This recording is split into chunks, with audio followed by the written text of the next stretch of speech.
नमस्कार दोस्तों, स्वागत है आपका अपने चैनल हिंदी गुरुकुल विद संदीपिका में। आज हम लेकर आए हैं हिंदी के 30 ऐसे महत्वपूर्ण प्रश्न जो सीटेट, यूपीटेट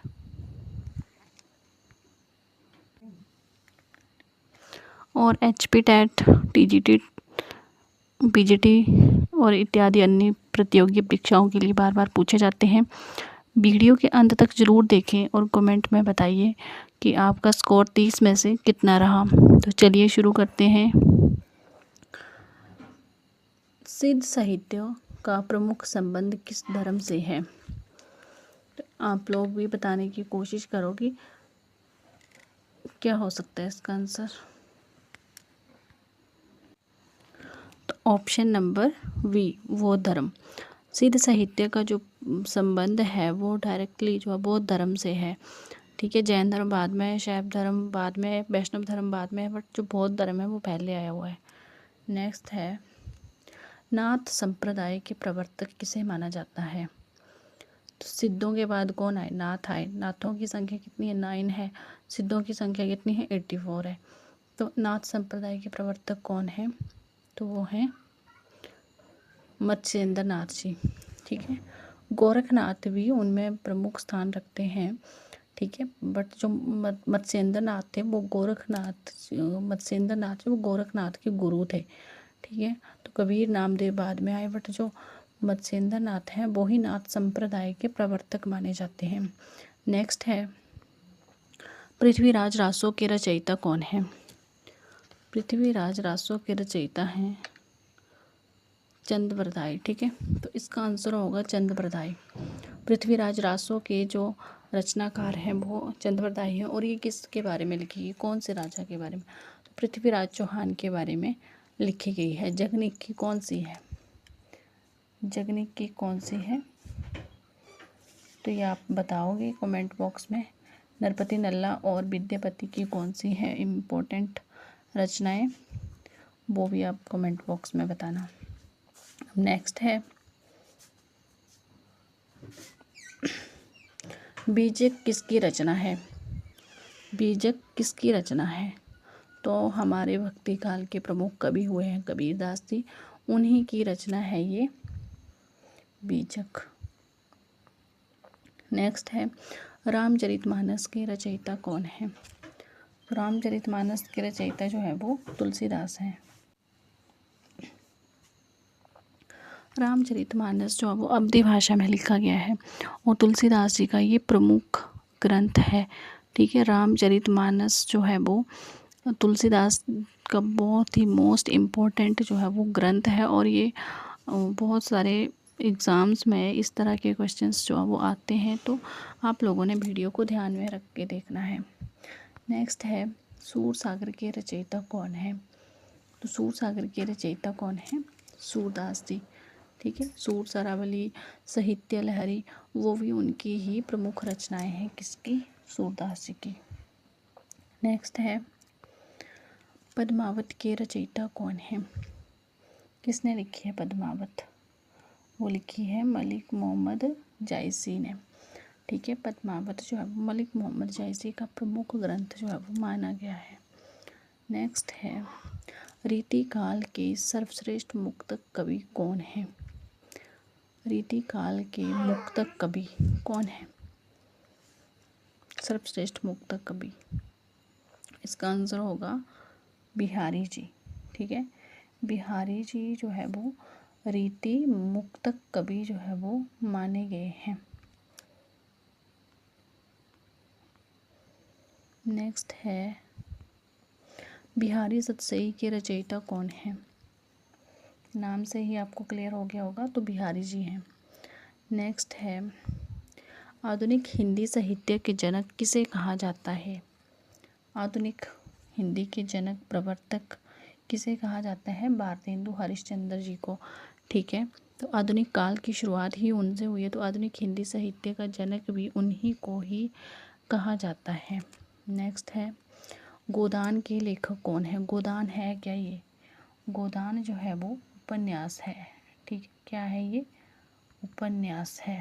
ठीक है, तो प्रेमचंद जी का ये मोस्ट इम्पोर्टेंट जो है वो उपन्यास है और एक कृषक जीवन, किसानों के जीवन पर जो है वो आधारित है। ठीक है, प्रेम गोदान जो है, गोदान में जो पात्र हैं होरी और धनिया है। ठीक है, और भी बहुत 3-4 पात्र और भी हैं, तो वो आप लोगों ने ध्यान में रखना और इस उपन्यास को पढ़ना जरूर है, क्योंकि ये मोस्ट इम्पोर्टेंट, हर एग्ज़ाम में यहाँ से क्वेश्चंस आएंगे ही आएंगे।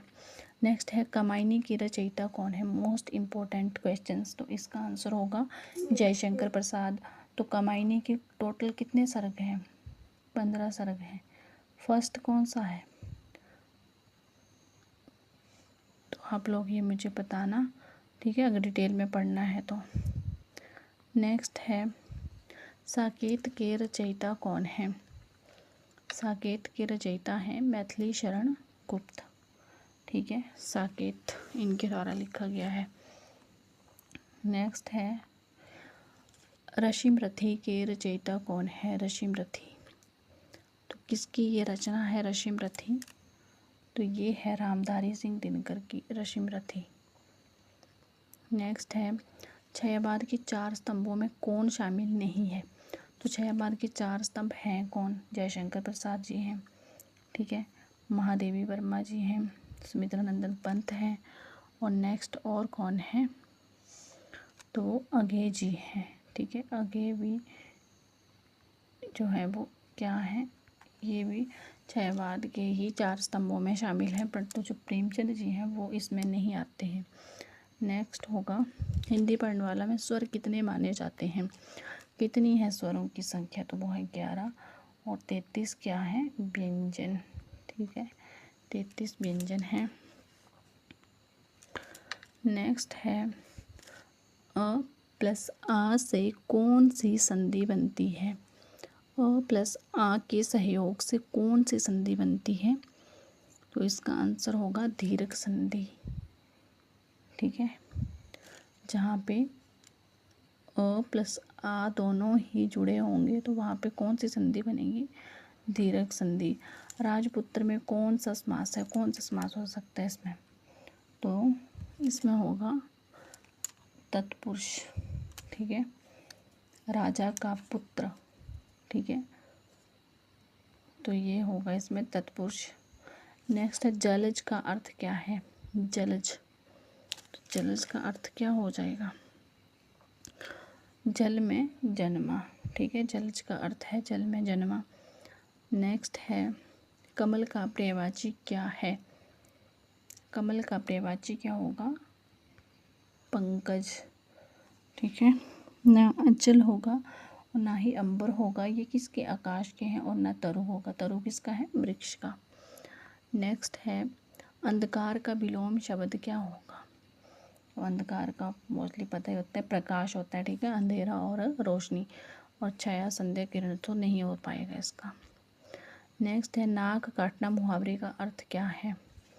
नाक काटना, नाक कटना। ठीक है, तो ये तो पता ही चल रहा है कि इसका आंसर होगा अपमान होना। ठीक है, लज्जित होना। नेक्स्ट है ऊंट के मुंह में जीरा का अर्थ क्या है। तो ऊंट के मुंह में जीरा यानी कि बहुत कम।